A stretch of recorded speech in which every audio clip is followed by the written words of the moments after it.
За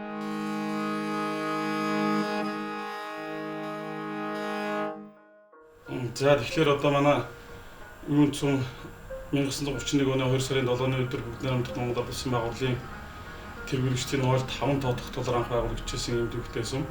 90 жилийн түүхэн одоо баяраа 2022 оны 9 сарын 5, 6, 7-ны өдрүүдэд өндөр хэмжээнд зохион байгуулж өнгөрүүлж байна. За юун цум түүхэн одоо 90 жилийнхаа хугацаанд энэ Монгол Улсынхаа хөгжил дэвшил болоод энэ одоо Ховд аймаг Монгол Улсынхаа баруун хэлийн Батцай зууж ингэж явсан юм баатардаг төвхтэй захчин ард түмэн байдаг.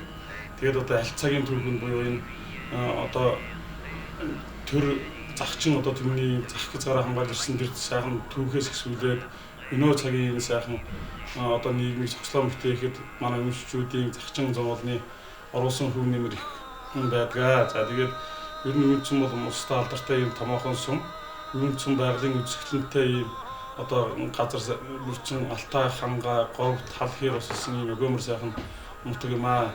За хүн одоо ороод гарахад сэтгэл нь хоргодмоор ийм сайхан одоо нутаг. Юун цэнд одоо олон сайхан алдартай сууднууд төрн гарсан байдаг.